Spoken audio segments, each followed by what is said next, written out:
Hey, Algebra 1A people, Mr. Hayward here. Monday we had started working on Chapter 7 review, and we just looked at the front page, which was through 12.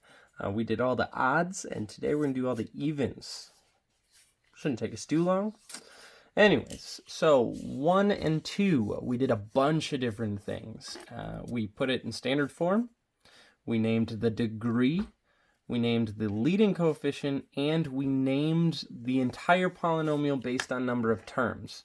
So for instance, number 1 was a trinomial. It almost looks like I wrote binomial. It was a trinomial because it had 3 terms. It had a leading coefficient of 1 because that's what was in front when it was written in standard form. Degree of 2 because that's the highest exponent. And then don't forget, standard form just means you put the biggest exponent first, the second biggest exponent second, so on and so forth. All right, so let's look at number 2.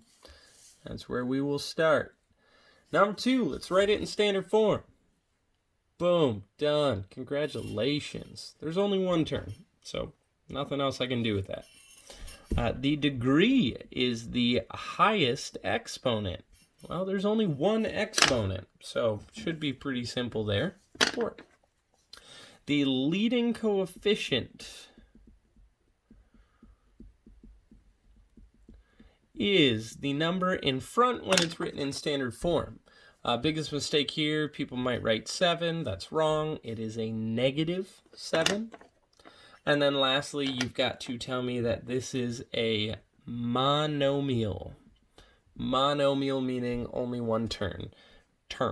Mono, Latin prefix for one, basically.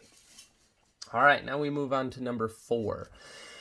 Now, standard form here. There's only 2 terms, but let's see if they're in the right order. This one has an exponent of 4. This one has an exponent of 5. They're not. So I'm actually going to have to switch these. 2/3 a to the 5th minus 1/2 a to the 4th. Don't lose your negative here.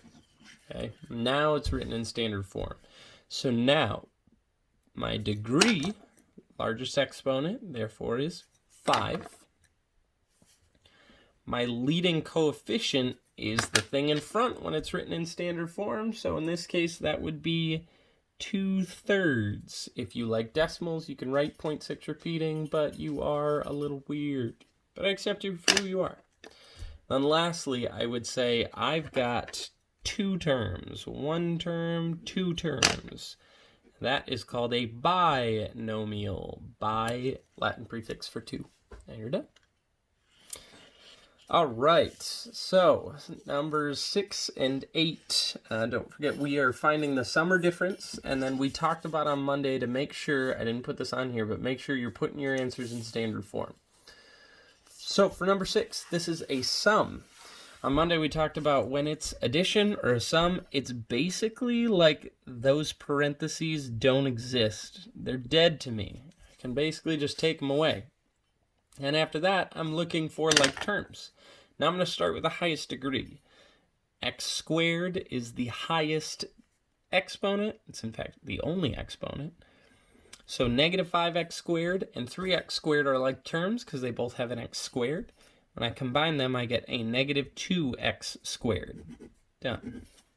And then lastly, I've got a negative 2 and a positive 7, which make positive 5. There's my answer. Quick and simple. So addition, get rid of your parentheses just by ignoring them, basically, and then combine like terms. Slightly different than subtraction, like number 8. When you have subtraction, you really have a negative 1 in the middle, and before you do anything else, you need to distribute that negative 1. So in this case, it would say negative 3y squared plus 7y, because a negative 1 times a negative 7y is positive. And then negative 1 times a positive 4y to the 3rd power is a negative 4y to the 3rd. Now these, if you want to think about it this way, there's technically a positive 1 in front that you're distributing, but nothing's going to change.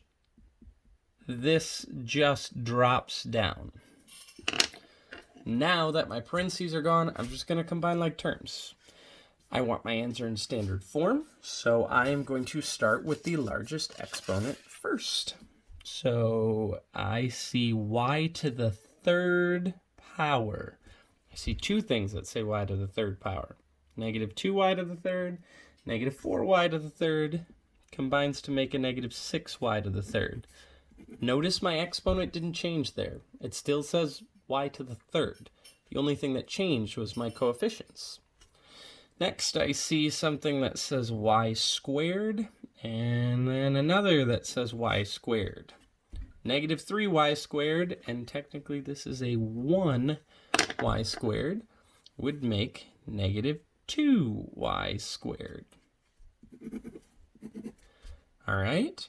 Now sometimes people would get here and they'd say, okay, 4, 7, that makes 11. They'd squish them together, and that would be wrong. Notice this just says 4, whereas this says 7y. Those are not like terms. So I actually have to write them side by side. I'm going to write the 7y first, and then the 4 at the end, because that's your constant term, which always goes at the end. There's my answer. Negative 6y cubed minus 2y squared plus 7y plus 4. Boom, done. All right, 10 and 12. Instructions just say find the product. Again, I want you to write your answer in standard form. Okay, so on Monday, I think I showed you distributive property, and then I think we did the box method for this bottom one. So I'm going to show you FOIL. I did not show that on Monday. Remember, FOIL only works when you're looking at a binomial times a binomial. But FOIL stands for first, outside, inside, last, and it just tells you what to multiply. So for instance, when I say first, it means I look at the binomials and I find the first term in each binomial and I multiply them. 2c times 4 would be 8c. Outside, meaning I'm going to take the two things on the outside. 2c times 3c is 6c squared. Inside, negative 1 times 4 is a negative 4. And then last, meaning if I'm looking at the two binomials, I want what's last in each binomial. Negative 1 times 3c is a negative 3c. That's what FOIL looks like. Now, you would get the exact same thing if you used the distributive property and said 2c distribute, and then negative 1 distribute. You get the same four things. FOIL is just an acronym to help you remember. Okay, now, I need to combine like terms if there are any, and I need to write it in standard form. So I'm going to start with the biggest degree, 6c squared. There's nothing else that says c squared. Then I'm going to move down, let's see, c to the second power. The next thing would be c to the first power. So 8c and a negative 3c gives me a positive 5c. Okay. And then lastly, I've got a negative 4. And there is my answer, 6c squared plus 5c minus 4. Okay, so last one for today. It looks like I might even keep this video under 10 minutes. Maybe, we'll see. 4p minus 3 squared. So, big mistake a lot of people write is they write 16p squared plus 9, or 16p squared minus 9, and this is wrong. Let me show you why. When I say 4p minus 3 squared, here's really what I'm saying. I'm saying 4p minus 3 written 2 times. 4p minus 3, 4p minus 3. That's what squared means, right? So from here, you've got options. You can use the distributive property, you can use FOIL, you can even use the box method. I'm going to use the box method because it's my favorite. Okay? So 2 by 2 binomial times a binomial means I need a 2 by 2 box. So I'm going to put 4p minus 3 across the top, 4p minus 3 across the left, then we're going to multiply. Remember, each box, you look above and to the left. 4p times 4p is 16p squared. Here, negative 3 times 4p is a negative 12p. Here, negative 3 times 4p is a negative 12p. And lastly, negative 3 times negative 3 is a positive 9. If I were to combine these, I would get 16p squared.